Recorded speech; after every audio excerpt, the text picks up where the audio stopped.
Kita semua tahu bahwa harta SDA sumber daya alam kita yang namanya nikel dikeduk habis-habisan untuk membuat Tiongkok jadi raja baterai dunia, yang mana harta kita bisa habis tanpa memberikan keuntungan ke bangsa dan negara. Apa buktinya kalau nikel yang dikeduk itu tidak memberikan keuntungan? Buktinya kita saat ini masih cari hutangan bernegaranya. Bisik-bisik di sana-sini di warung kopi sudah jadi pembicaraan umum, namun pejabat yang melindungi perampokan tambang nikel itu terlalu kuat. Jadi tetap saja pengadukan terjadi dan pengiriman dilakukan besar-besaran tanpa kita tahu isinya apa yang dikirim tadi. Mau litium, fero besinya, apapun yang nempel ikutan yang jauh lebih berharga dari nikel, kita tidak tahu. Orang pejabatnya semua baru semua, bernegaranya mana ngerti sih beginian. Kita ilustrasikan, kalau Anda pedagang, Anda mau beli barang pasti semurah-murahnya. Ingat ya, Tiongkok itu platform berpikirnya adalah pedagang. Jadi kalau beli sesuatu, selain minta harga murah, pasti minta bonus yang banyak. Dalam dunia tambang, pengedukan bahan baku ada di dalamnya masih all in. Semuanya masih ada. Mulai dari barang berharga, katakanlah nikel, ada juga impuritiesnya atau barang yang tidak pure atau barang yang tidak murni atau barang yang tidak diperlukan seperti tanah dan lain sebagainya masih tercampur. Lalu dibersihkan, macam-macam cara pembersihannya. Ada di leaching, diproses, tujuannya untuk membuang barang yang tidak dibutuhkan. Katakanlah 75% terbuang, tinggallah 25%. Kalau dibawa 100% ke Tiongkok, yang 75% tadi adalah taiknya tambang yang nggak diperlukan. Taiknya mah tinggal di Indonesia aja. Makanya sekali lagi, taiknya dibuang di Indonesia aja. Kalau tadi dari 1 ton produksi tambang nikel ada 2% kandungannya. Setelah diproses tinggal 20%, nikelnya tetap 2%, tapi bukan dari 1 ton, dari 250 kilo. Nah, dalam 250 kilo ini ada fero juga, ada litium juga, ada macam-macam yang dibayar yang paling murah. Yang dibayar apanya? Nikelnya doang. Feronikel, nikel laterit, dan banyak lagi unsur logam dan mineral yang sudah disarikan tidak dibayar oleh Tiongkok. Kita asli bernegara nih bodoh memang. Dan penjajah perampok itu dikasih karpet merah lagi, dilindungi, dan tidak ada yang sadar. Kalau ada yang sadar, maka segerombolan buzzer pecinta cuan anti NKRI mulai memecah belah bangsa dan mencari sisi positif yang kecil dibesar-besarkan dari sisi bosnya, tapi mencari sisi buruk, pengkritisi tanpa solusi, dan diputer-puter beritanya agar rakyat tahu pengkritisi itu dosa. Apa yang terjadi kalau hal ini didiamkan dalam jangka pendek? Bukan dalam jangka panjang ya, pendek ya. Negara kita akan miskin, pejabatnya makin kaya, rakyat nambah lapar. Kita hanya mengingatkan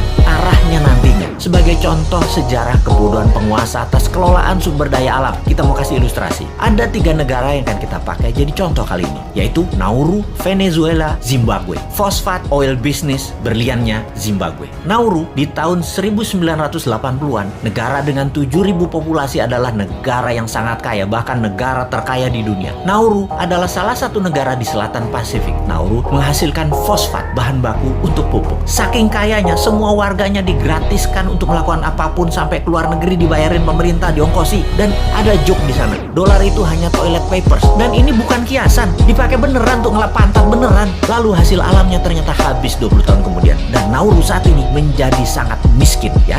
Itulah cerita sederhananya. Venezuela dimanja dengan 95% minyak dan gasnya yang diekspor, membuat negara ini menjadi negara petrodolar. Begitu harga minyak anjlok dan uang hasil ekspor tadi hanya buat foya-foya, bukan untuk membangun sektor lain, Venezuela hyperinflasi dan menjadi negara miskin sekarang. Saat ini ketika harga minyak naik, Venezuela sudah tidak bisa produksi lagi dan tidak ada negara mau beli minyak dari Venezuela. Jadilah Venezuela negara paria, negara setengah gagal. Terakhir, Zimbabwe, penghasil berlian. Begitu tambang berlian habis, pecah perang saudara, ambiar negara Zimbabwe yang tadinya makmur dan menjadi salah satu negara termakmur di Afrika. Kesamaan ketiganya adalah tidak bisa mengelola sumber daya alam dengan baik, dijual murah, dikeduk asing, dilindungi pejabat yang berkuasa pada saat itu. Semoga kita bukan jadi negara yang keempat. Wong pinter semua kok pejabatnya, gak mungkin lah ditipu Tiongkok. Emangnya kayak bos men, bodoh beneran.